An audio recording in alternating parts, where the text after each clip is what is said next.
Where are these hotels from Gordon Ramsay's Hotel Hell? Hey guys, what's going on? Welcome back to another video here on FilmSci. Hotel Hell featured 3 seasons of the infamous yelling chef Gordon Ramsay. Instead of insulting people for their incompetence in the kitchen, Gordon took his insults elsewhere to some of the worst hotels in America. Ramsay has the task of helping these hotels get back on their feet. In today's video, we'll take a look at where these featured hotels are today. Stay tuned. Murphy's Hotel. Murphy's Hotel is a registered landmark and is over 150 years old. The hotel has a beautiful vineyard surrounding it and has been visited by some of the most notable people, including former presidents. Several years ago, the hotel was purchased by 3 friends, Brian Goss, Kevin Clarico, and Joel Landignola, who didn't do it much good. The hotel's bar and dining area is often used as a party location, and hence this keeps guests awake most nights. Their investments seem to go to waste from the lack of clientele, and hence they invite Ramsay to fix their issue. Upon his arrival, he's impressed by the historic status this hotel holds, but he changes his mood when he finally enters. Ramsay says the interior decor is not only dated, but it doesn't even feel historic like it should. Kenita Smith, a long-term employee, tells Ramsay that the owners lack management skills and are using the hotel as a personal playground. Ramsay sits down for dinner with one of the owners, and he's served food that is both rancid and cold.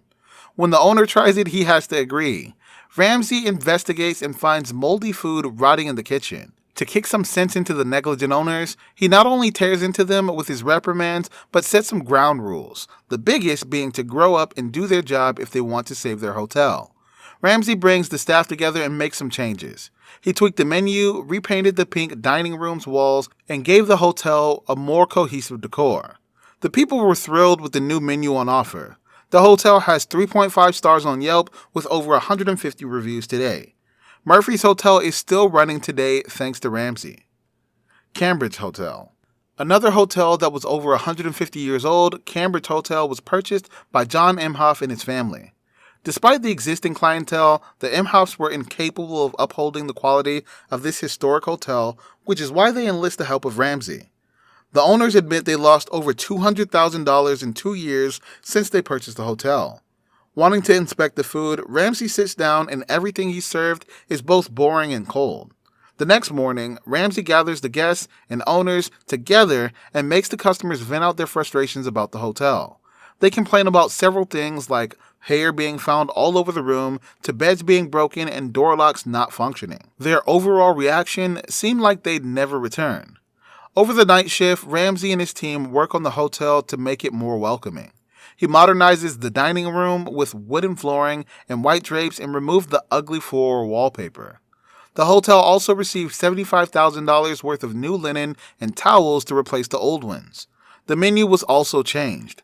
However, sadly, just a month after the episode aired, the hotel was placed on foreclosure and was bought by the bank. Eventually, the hotel was sold for $375,000 and was converted into an assisted living residence. It seems the owners were huge in debt due to recurring losses, and it was just too expensive to run it any longer. Keating Hotel. The 35-room Keating Hotel cost the owner millions of dollars thanks to the Ferrari-themed decor and high maintenance costs. The owner enlisted Ramsay to help him figure out how to bring back business. At first, Ramsay seemed to like the outside of the hotel, but his opinion quickly changed once he stepped inside. He claimed the hotel looked like a nightclub with a red reception area. Ramsay was disappointed once he stepped into his $700 a night garage-like room. The living room had a $20,000 jacuzzi, which was odd. The decor looked cheap, and the room showed signs of neglect with broken sockets and wrinkled sheets. Things get worse when Ramsay orders room service, which is served in a takeaway plastic container and tastes horrible. Ramsay makes his disappointment known and tells the owner why his hotel is a failure. The man is clearly angry, and he begins to vent out about how the hotel is luxurious, even though he hasn't stayed in the hotel himself. Following this, Ramsay orders food which isn't any better. The meal is bland and dry, and he was even astounded by how unappetizing the dessert of bacon and chocolate pizza was. Ramsay had the owner listen to customer complaints regarding the hotel's bad smells, cheap decor, inadequate furnishings, subpar food, and double charging. After changing the owner's attitude, giving the hotel an aesthetic overhaul, and changing the menu, things have gotten relatively better. Since Ramsay left, the Keating Hotel is doing quite well and has 3.5 stars on Yelp from over 330 reviews. Brick Hotel. In another episode, Ramsay pays a visit to the Brick Hotel in Pennsylvania, which is also a historical hotel. The owners are always looking to make a profit, which usually makes for a bad experience. Wanting to make more profits on a close to failing hotel, they seek Ramsay's help.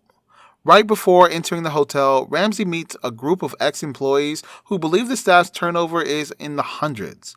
One staff member claims that she saw over 50 managers during her time as an employee at the hotel. Many ended up quitting because they weren't paid on time or in full. When some employees would ask for their pay, which is rightful, the owner would lash out and sometimes even call the cops. Ramsay notices the dilapidated structure of the hotel with broken glass pane windows and walls riddled with bullet holes. Once inside his room, Ramsay is disgusted by the dust all over him. Eventually, the roomkeeper arrives and explains the reason for the filthy room. She tells Ramsay there's no schedule for cleaning. Already disappointed, Ramsay goes downstairs hoping for some decent food. The food was no different, with it being tasteless and stale. Eventually, Ramsay shuts down the hotel and calls a meeting with the staff. The Hotel Hell host then makes some changes. He gave the hotel lobby a makeover and revamped the menu. After the show, the hotel seemed to have mixed reviews, but the complaints about the prices being too high prevailed. The hotel has new owners today and is being called Rocco's at the Brick. The reviews here are mixed as well. That brings us to the end of our video. Hope you enjoyed it. Thanks for watching.